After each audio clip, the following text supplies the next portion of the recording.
All right, in this episode of the NFC North Roundtable, this is Vikings, baby. This is the Vikings. We're talking all Vikings expectations, where they met, how did the 2024 season go, who stood up, who laid an egg. We're going to be putting a bow on the Vikings season. As you can see, this episode is brought to you by BetUS. Get your butts over to BetUS.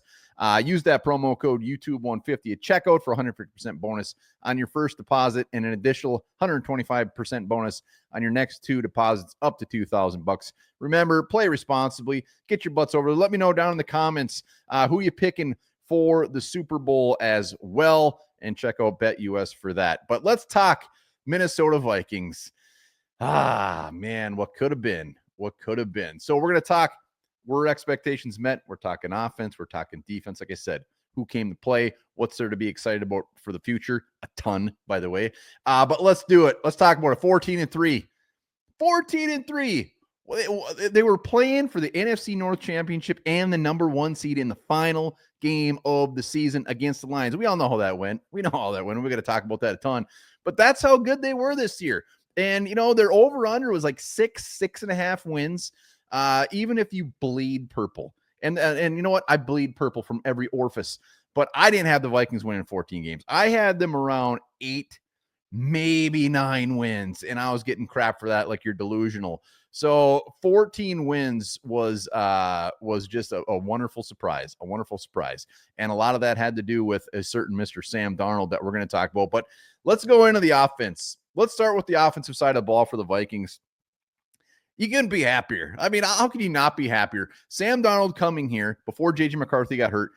The expectations were he's probably going to start until the bye week, and then it's going to be J.J.'s turn to take this puppy over, because clearly the future is J.J. McCarthy. We all know what happened. McCarthy goes down with the season-ending injury. Sucks. Sam Darnold comes in. Hot damn what that guy did. Even if he played the full season, I had him at he's going to come here. He's going to have his best season of his career, as he should. And that's not saying much because he's had some dandies out there. I mean, we all know Sam Darnold's past. So I had him maybe throws 25 touchdowns, maybe 15 interceptions and a ton of yards. Well, he blew that out of the water. We saw that. He was one of the best quarterbacks in the league. He was an MVP consideration. A dark horse. It's not like he was leading it, but he was in the conversation, which just shows you how good of a season Sam Darnold had. And like I said, you couldn't ask for anything more. 35 touchdowns, 12 picks, and 4,300 yards. The dude earned some money. It probably won't be with the Vikings, which we'll talk about in a minute. But offensively, everybody showed up, the regulars. Justin Jefferson, 1,500 plus yards. Jordan Addison, almost 900 yards, missed a couple of games. Aaron Jones, newcomer. Aaron Jones posts up 1,100 yards, has his best statistical year for rushing yards at 30 years old for the Minnesota Vikings. So offensively, everything was beautiful. What wasn't overly beautiful on the offense was that offensive line. It wasn't horrible. It wasn't it wasn't the worst thing in the world, but it started to show its ugly head at the end of the season. And a lot of people, unfortunately, were watching the Minnesota Vikings because they were in some big games at the end of the season. They got to see front seat how bad that offensive line actually was. And it was the interior. We got Brian O'Neill. He's fantastic. Darisaw was out all year. But they had a little bit of patchwork there, but offensive line was the biggest issue, and that will be one of the biggest things they need to address this offseason. Both guard positions, Ed Ingram, former early round pick, benched. Dalton Reisner comes in, not a long-term solution. Blake Brandel on the other side. When Darisaw was out there, he did pretty damn good, but I think Darisaw made him look maybe a little bit better because after he went out, it was a train wreck. Garrett Bradbury is Garrett Bradbury. We all know what to expect there. So that will be a big need for the Vikings moving forward into the future. Hopefully this year in the draft, for agency, there's some big names out there that they could potentially get. Defensive side of the ball. Let's go to the defense because Brian Flores appears he will not be getting a head coaching job. I'm pulling for the dude. I want him to get one, but I'm not going to cry in my beer the fact that he's going to be our defense coordinator again. Was there some issues at the end of the season? Yeah, there was. Lions putting up a ton of points. Rams put up some points. But you know what? A lot of that came back to the offense as well. But defensively, the dudes, Kwesi, RGM Kwesi.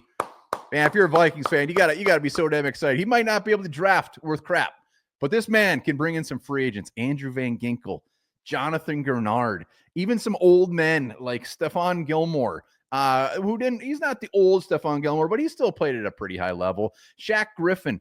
He absolutely nailed it. Blake Cashman was one of the best middle linebackers in the league. If he hadn't missed a chunk of games in the middle of the season, he would be in those all-pro considerations.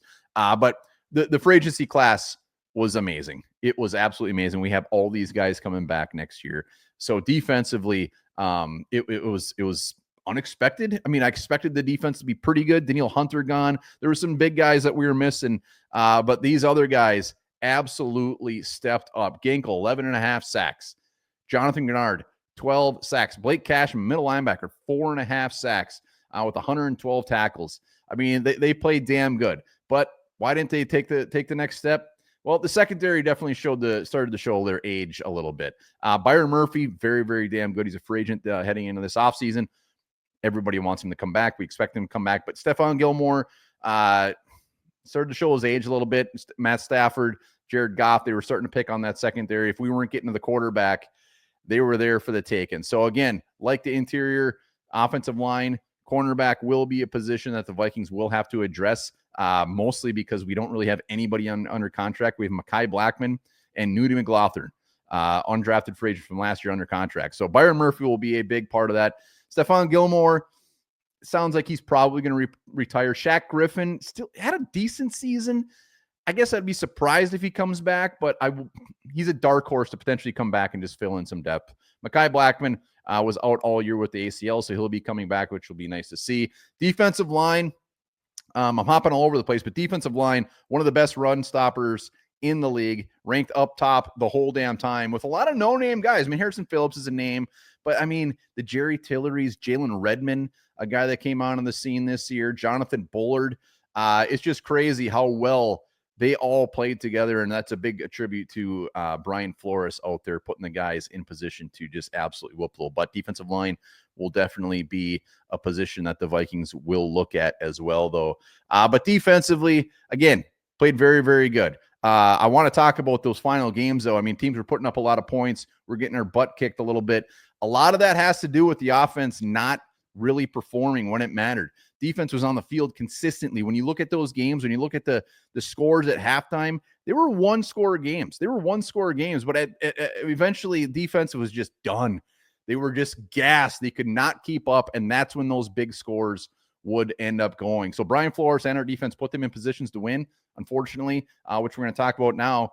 Mr. Darnold just was not the man those last two games. And let's just get into it. What was it? Was the stage too big? Was the stage too big for him?